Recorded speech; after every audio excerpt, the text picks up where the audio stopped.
আসসালামু আলাইকুম। আপনারা গত বেশ কিছুদিন ধরেই অনেক কয়টা প্রশ্ন করতেছিলেন।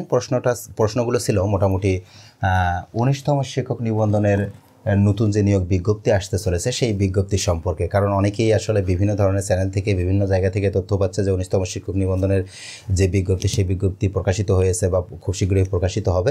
এই সকল বিষয়গুলো দেখার পরেই আমার চ্যানেলে অনেকেই প্রশ্ন করতেছিল যে স্যার ১৯তম শিক্ষক নিবন্ধনের বিজ্ঞপ্তি কবে আসতে পারে, সে সম্পর্কে আপনার যে অভিমত সেটি একটু জানান।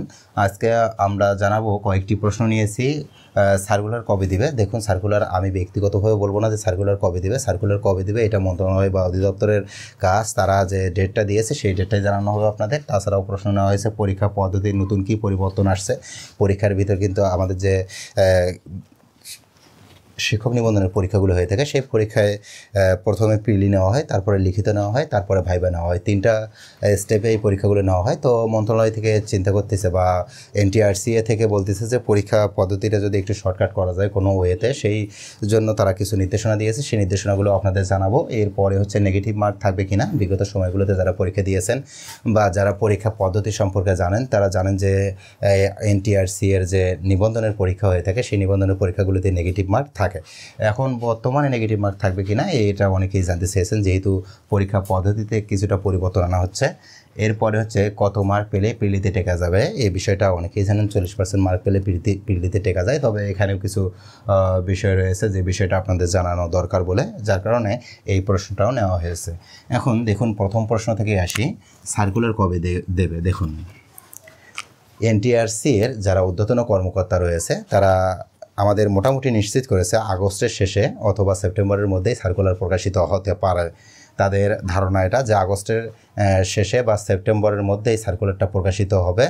কিন্তু আপনি একটু খেয়াল করে দেখুন যে NTRCA যতক্ষণ পর্যন্ত তাদের বোর্ড মিটিংয়ে এই তথ্যটা দিয়ে পাবলিশ না করতেছে ততক্ষণ পর্যন্ত কিন্তু এই ডেটটা নির্দিষ্ট নয়। অর্থাৎ তাদের একটা ধারণা তারা এই ডেটের মধ্যে একটা সার্কুলার প্রকাশিত করার চিন্তা করতেছে, কিন্তু এটাই ফাইনাল ডিসিশন নয়। তার মানে এরপরে কিছুটা সময় লাগলেও লাগতে পারে। আর সময় লাগার পিছনের কারণ হচ্ছে কি, 18তম শিক্ষক নিবন্ধনের যে পরীক্ষা বা বিভিন্ন কার্যক্রম রয়েছে সেই কার্যক্রমে কিন্তু অনেক রকম রিটের কার্যক্রম চলতেছে, পুনর্বিবেচনা, রেজাল্ট পুনর্বিবেচনা, এরকম কার্যক্রমগুলোর কারণেই NTRCA-র যারা ঊর্ধ্বতন কর্মকর্তা রয়েছে তারা বিভিন্ন কার্যক্রমে ব্যস্ততার কারণে এই সময়টা কালবিলম্ব হচ্ছে। এবং সামনের দিকে যে আগস্টের শেষে বা সেপ্টেম্বরের পুরো সময়টার মধ্যে যারা সার্কুলার প্রকাশের কথা বলতেছে সেটাও আসলে কালবিলম্ব হয়ে যেতে পারে। কারণ বাংলাদেশের সার্কুলার প্রকাশের ডেটগুলো কিন্তু কখনোই একদম নির্দিষ্ট ডেট বলা হয় না। একটা ডেট বলে, তারপরে আবার চেঞ্জ করে, আবার বলে, আবার চেঞ্জ করে, এইভাবেই ডেটগুলো হয়ে থাকে। তার মানে পরিবর্তনশীল এটা।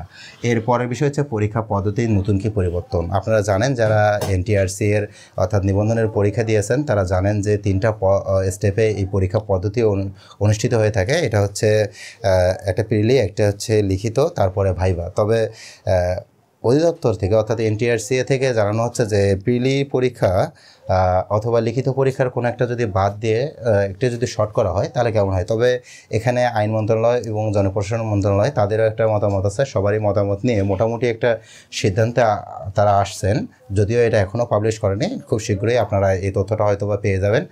লিখিত যে পরীক্ষাটা আছে সেই পরীক্ষাটাকে 2টা স্টেপে ভাগ করা হবে। একটা স্টেপে এখানে নেওয়া হবে হচ্ছে আপনার প্রথমে MCQ পাশাপাশি লিখিত।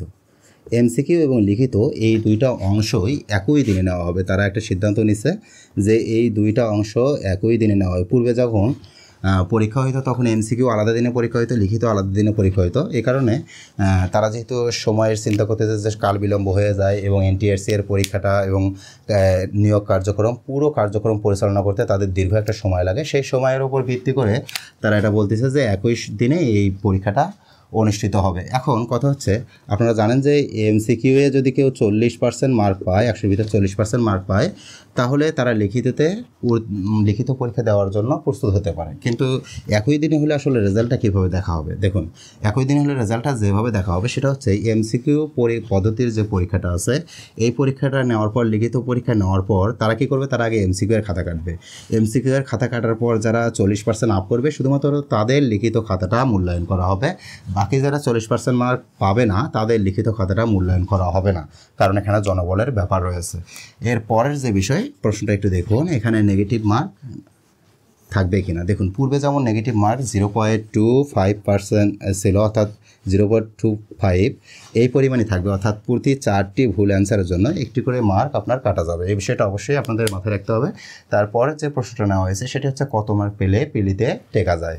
দেখুন পিলিতে নর্মালি আমরা যেটা জানি বা এনটিআরসিএ থেকে যেটা বলে থাকে সেটা হচ্ছে নর্মালি 40% মার্ক যদি কেউ পিলিতে পায় তাহলেই পিলি উত্তীর্ণ হতে পারে। কিন্তু আমরা বিগত বছরগুলোতে যারা এই এনটিআরসির বা নিবন্ধনের পরীক্ষাগুলো দিয়েছে তাদের অভিমত নিয়ে জানতে পেরেছি যে আসলে 40% মার্ক দিয়ে পিলিতে টেকা যায় না। মোটামুটি এটা 50% মার্ক আপ যারা করতে পারে তাদের জন্য নিশ্চিতভাবে বলা যায় যে পিলিতে উত্তীর্ণ হয় তারা লিখিত পরীক্ষায় অংশগ্রহণ করতে পারে। কিন্তু 40% মার্ক দিয়ে যেহেতু হয় না, সুতরাং আপনার একটু প্রস্তুতি নিতে থাকুন। যদি যথাযথ উপায়ে এবং সঠিকভাবে আপনার প্রস্তুতিটা হয়ে যায়, যেহেতু সামনের দিকেই নিয়োগ বিজ্ঞপ্তি প্রকাশিত হতে চলেছে, আপনারা যদি এখন থেকে এই প্রস্তুতির কার্যক্রম চালিয়ে যান এবং প্রতিটা সাবজেক্টের প্রতিটা টপিক ধরে ধরে আপনারা যদি পড়েন এবং পড়বেন কীভাবে এ সম্পর্কে যদি আমাকে বলেন, আমি সে সম্পর্কে একটা গাইডলাইন আপনাদের দিয়ে দেবো, সেটা আপনারা কমেন্টে লিখে দিতে পারেন। শুধু চাই বললেই আমি বুঝে নেব যে আসলে আপনারা চাচ্ছেন এই গাইডলাইনটা।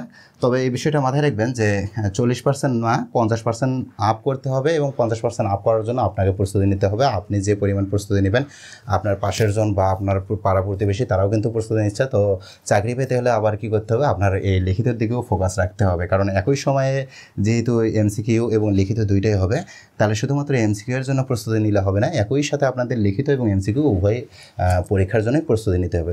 তো আজকের ভিডিওটা আর বড় করতে চাচ্ছি না। যারা আমার চ্যানেলে নতুন তারা অবশ্যই চ্যানেলটিকে সাবস্ক্রাইব করে পাশে থাকা বেল আইকনটি বাজিয়ে দিবেন। আজকের মতো এখানেই বিদায় নিচ্ছি। দেখা হচ্ছে আবার নতুন কোনো ভিডিওতে। সে পর্যন্ত ভালো থাকুন, সুস্থ থাকুন। আল্লাহ হাফেজ।